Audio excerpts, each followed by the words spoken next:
जय श्री राधे। तो 2-3 महीने पहले थी देवशयनी एकादशी, और देवशयनी एकादशी के दिन ऐसा बोला जाता है कि जो भगवान हैं वो सो जाते हैं 6 महीने के लिए, और देवउठनी एकादशी जो नवंबर या दिसंबर के आसपास आती है उसमें भगवान उठते हैं और फिर से जो है वो धरती का कार्य संभालते हैं। इसके पीछे ऐसे तो बहुत सारी कथाएं प्रचलित है, बहुत से ग्रंथों में अलग अलग बातें बताई गई है, लेकिन उनमें से एक ये भी है। ऐसे बोलते हैं कि जब भगवान शयन में चले जाते हैं तो अन्य देवी देवता जो है और सभी लोग मिल के जो है वो धरती का कार्यकाल संभालते हैं।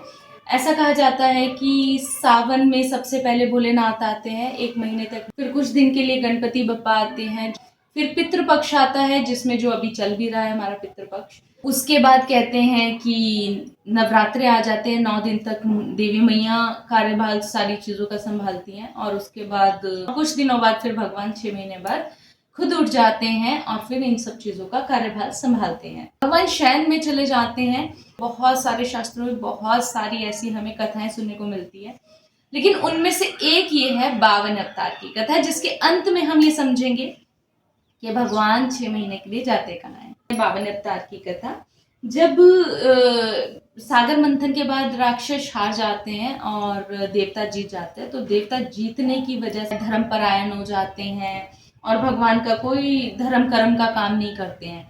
तो क्या है, लेकिन उस तरफ जो दैत्य होते हैं उनको लगता है कि अब हारे हैं, लेकिन हम किसी ना किसी तरीके से हमें दोबारा जब युद्ध हो तो हमें जीत हासिल करनी है।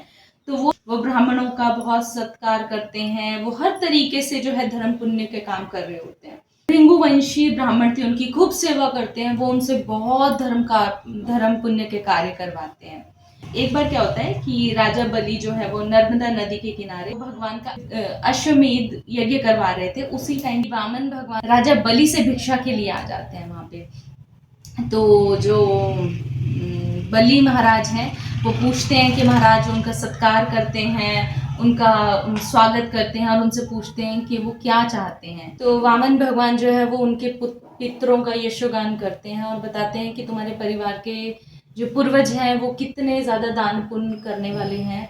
तो फिर बाद में वो बोलते हैं कि मुझे सिर्फ 3 पग ज़मीन चाहिए। तो बलि महाराज कहते हैं कि प्रभु, आप तो बहुत छोटे से हो, 3 पग ज़मीन में आप क्या करोगे, बहुत कम होगी 3 पग ज़मीन। तो आप हमारे पाँव से 3 पग ज़मीन लो, क्योंकि दैत्यों के पाँव है तो बड़े बड़े आपको ज़मीन ज़्यादा मिलेगी। तो भगवान कहते हैं, कम मांगने में दरिद्रता हेतु नहीं है, संतोष हेतु है।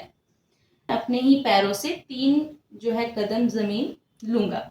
शुक्राचार्य जी हैं, वो बहुत समझाते हैं कि ये विष्णु है, ये तुम्हें छलने के लिए आया हुआ है। लेकिन जो बलि महाराज हैं वो अभी उनकी बात की तरफ ध्यान नहीं देते हैं, और शुक्राचार्य को इस बात पे गुस्सा आ जाता है और वो राजभ्रष्ट होने का श्राप बलि महाराज जी को दे देते हैं। वामन महाराज जी जो है वो बलि से संकल्प करवा लेते हैं और 3 पग जमीन ले लेते हैं। फिर जैसे ही संकल्प होता है, वामन भगवान अपना देखते ही इतना विशाल रूप धारण कर लेते हैं। तो जैसे ही बलि के सेनापति ये देखते हैं और वो क्या करते हैं, भगवान को बांधना चाहते हैं, लेकिन बलि जो है वो मना कर देते हैं। बलि उनको समझा बुझा के लड़ाई नहीं करने के लिए कहते हैं कि भगवान 2 पग में सारी जमीन नाप लेते हैं, जितना भी ब्रह्मांड में जमीन है।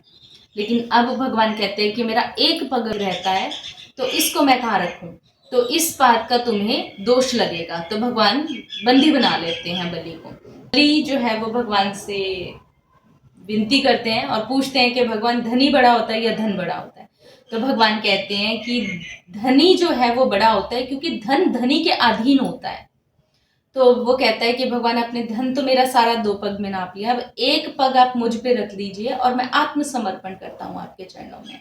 भगवान जो है वो 1 पग से बलि को नाप लेते हैं और भगवान कहते हैं, मैंने बलि के साथ छल किया, इसको बहुत अन्य प्रकार की यातनाएं थी, सभी बंधु इसके बांधव छोड़ के चले गए, इसके गुरु ने भी इसको जो श्राप दिया, मतलब हर तरीके की इसने परेशानी देखी, लेकिन इसने जो दान का संकल्प था वो नहीं छोड़ा। तो भगवान कहते हैं कि मैं जिसको अपनाता हूँ मैं उसका सारे बंधनों से पहले मुक्त कर देता हूँ। तो भगवान कहते हैं कि मैंने बहुत परीक्षा ली है, इन्होंने अपना जो है वो संकल्प नहीं छोड़ा। बलि महाराज जी से स्वर्ग लेके इंद्र को दे देते हैं और बलि महाराज जी को सूतल लोक में रहने की आज्ञा देते हैं और खुद उनके द्वारपाल बन गए। तो भगवान 6 महीने के लिए बलि महाराज जी के द्वारपाल बनते हैं सूतल लोक में। इसलिए ये कहा जाता है कि 6 महीने तक भगवान उनके द्वारपाल बन के और इस पृथ्वी लोक को छोड़ के चले जाते हैं। हालांकि अलग अलग ग्रंथों में अलग अलग तरह की कथाएं, और भगवान श्री हरि विष्णु हमें छोड़ के कभी नहीं जाते हैं, वो हमेशा हमारे साथ रहते हैं। लेकिन ये भगवान की 52 अवतार में भगवान के एक लीला का हिस्सा है। जय श्री राधे, जय जय श्री राधे।